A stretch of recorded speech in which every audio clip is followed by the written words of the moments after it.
कथा महाभारत का एक और दिलचस्प किस्सा लेकर। दोस्तों, आप लोगों ने महाभारत की कहानी तो सुनी ही होगी। आप सभी लोग जानते हैं कि यह युद्ध दो भाइयों के बीच लड़ा गया था। एक पक्ष कौरवों का था और दूसरा पांडवों का। पर क्या आपने यह जानने की कभी कोशिश की कि महाभारत के इस युद्ध में आखिर लोग खाते क्या थे? क्या उन्हें सही पोषण, सही भोजन मिल पाता था? और इतने विशाल सेना का भोजन कौन बनाता था और कैसे बनता था? इन सभी सवालों के जवाब आज आपको इस वीडियो के माध्यम से मिलने वाले हैं। इसलिए इस वीडियो को जितना हो सके शेयर करें ताकि आप जैसे और भी लोग हैं उन्हें भी इसके बारे में पता लग सके। दोस्तों, आपको बता दें, महाभारत में कम से कम 45 से 50 लाख सैनिकों ने हिस्सा लिया था। अब सबके मन में यही सवाल आता है, कितनी विशाल सेना के भोजन की व्यवस्था कैसे होती होगी और इस युद्ध के वक्त भोजन कैसे और कौन बनाता होगा? सबसे बड़ा सवाल तो यह कि हर दिन हजारों की संख्या में लोग मारे जाते थे, तो फिर शाम का खाना किस हिसाब से बनता होगा? दोस्तों, आप सोच कर देखिए, यह कितना मुश्किल काम था। और इसमें सबसे बड़ी विशेषता यह रही कि इसमें किसी भी दिन भोजन व्यर्थ नहीं जाता था और न ही भोजन कभी कम पड़ता था। महाभारत के युद्ध को विश्व का प्रथम विश्व युद्ध बोला जा सकता है, क्योंकि उस वक्त शायद ही कोई ऐसा राज्य होगा जिसने इस युद्ध में भाग न लिया हो। लेकिन मित्रों, इस युद्ध में दो योद्धाओं ने भाग नहीं लिया था। एक थे भगवान श्री कृष्ण के बड़े भाई बलराम और दूसरे थे उनके साले यानी कि रुक्मणी के भाई रुक्मी। इनके अलावा बाकी सभी ने इस युद्ध में हिस्सा लिया था। लेकिन एक और राज्य था जो इस क्षेत्र में होते हुए भी इस युद्ध से अलग था, और वो था दक्षिण का उडुपी राजा। महाभारत की कथा के अनुसार जब उडुपी राजा कुरुक्षेत्र पहुंचे तो कौरवों और पांडवों ने उडुपी राजा को अपनी तरफ लेने का प्रयास किया। पर उडुपी के राजा तो बड़े ही बुद्धिमान और दूरदर्शी थे।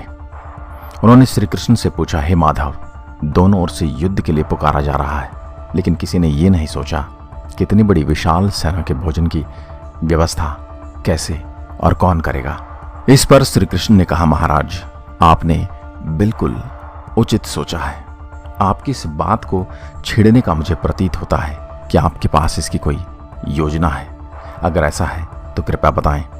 इस पर उडुपी नरेश ने कहा, हे वासुदेव, ये सत्य है, भाइयों के बीच हो रहे इस युद्ध को मैं उचित नहीं मानता।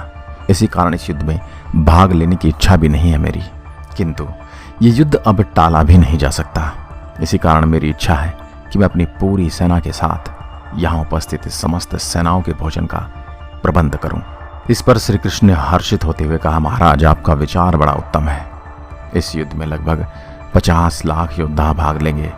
अगर आप जैसे कुशल राजा उनके भोजन के प्रबंधन को देखेगा तो हम उस ओर से निश्चिंत ही रहेंगे। वैसे भी मैं जानता हूं कि सागर जितनी इस विशाल सेना के भोजन का प्रबंध करना आपके और भीमसेन के अतिरिक्त और किसी के बस की बात नहीं है। भीमसेन इस युद्ध से विरत हो नहीं सकते। अतः मेरी आपसे प्रार्थना है कि आप अपनी सेना सहित दोनों ओर से सेना के भोजन का भार संभालिए। इस प्रकार उडुपी के महाराज ने सेना के भोजन का प्रभार संभाला। पहले दिन उपस्थित सभी योद्धाओं के लिए भोजन का प्रबंध किया गया। उनकी कुशलता ऐसी थी कि दिन के अंत एक दाना अन्न का भी बर्बाद नहीं होता था। जैसे जैसे दिन बीतते गए योद्धाओं की संख्या भी कम होती गई। दोनों ओर के योद्धा ये देखकर आश्चर्यचकित रह जाते थे कि हर दिन के अंत तक उडुपी नरेश केवल उतने ही लोगों का भोजन बनवाते हैं जितने वास्तव में उपस्थित रहते हैं। किसी को समझ नहीं आ रहा था कि आखिर उन्हें यह कैसे पता चल जाता है आज कितने योद्धा मृत्यु को प्राप्त होंगे, ताकि उस आधार पर वह भोजन की व्यवस्था कर सकें।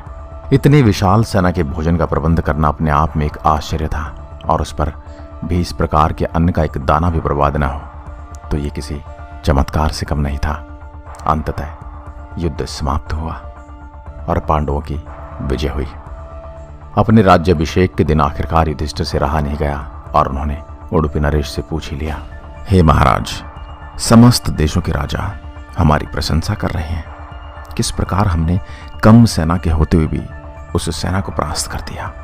जिसका नेतृत्व पितामह भीष्म, गुरु द्रोण और हमारे ज्येष्ठ भ्राता कर्ण जैसे महारथी कर रहे थे। परंतु मुझे लगता है कि सबसे अधिक प्रशंसा के पात्र आप हैं, जिन्होंने न केवल इतनी विशाल सेना के लिए भोजन का प्रबंध किया, अपितु ऐसा प्रबंध किया कि एक दाना भी अन्न का व्यर्थ नहीं हो पाया। मैं आपसे इस कुशलता का रहस्य जानना चाहता हूं। इस पर उडुपी नरेश ने हंसते हुए कहा, सम्राट, आपने जो इस युद्ध में विजय पाई है उसका श्रेय किसे देंगे?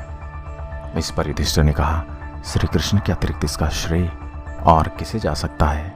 नरेश, अगर वे न होते तो कौरव सेना को परास्त करना असंभव था और संभवतः हम इस युद्ध में पराजय का सामना कर रहे होते। तब उडुपी नरेश ने कहा, है महाराज, आप जिसे मेरा चमत्कार कह रहे हैं वह भी श्री कृष्ण का ही प्रताप है। ऐसा सुनकर वहां उपस्थित सभी लोग आश्चर्यचकित हो गए। तब उडुपी नरेश ने इस रहस्य से पर्दा उठाया और कहा, हे महाराज, श्री कृष्ण प्रतिदिन रात्रि में मूंगफली खाते थे। मैं प्रतिदिन उनके शिविर में गिनकर मूंगफली रखता था और उनके खाने के पश्चात गिनकर देखता था कि उन्होंने कितनी मूंगफली खाई है। वे जितनी मूंगफली खाते थे उससे ठीक 1000 गुना सैनिक अगले दिन युद्ध में मारे जाते थे। अर्थात अगर वे 50 मूंगफली खाते थे तो मैं समझ जाता था कि अगले दिन 50,000 योद्धा युद्ध में मारे जाएंगे और मैं उसी अनुपात में अगले दिन भोजन कम बनाता था। यही कारण था कि कभी भी भोजन व्यर्थ नहीं हुआ। श्री कृष्ण के इस चमत्कार को सुनकर सभी उनके आगे नतमस्तक हो गए। यह कथा महाभारत की सबसे दुर्लभ कथाओं में से एक है। कर्नाटक के उडुपी जिले में स्थित कृष्ण मठ में यह कथा हमेशा सुनाई जाती है। ऐसा माना जाता है कि इस मठ की स्थापना उडुपी के सम्राट द्वारा ही की गई थी, जिसे बाद में श्री माधवाचार्य जी ने आगे बढ़ाया।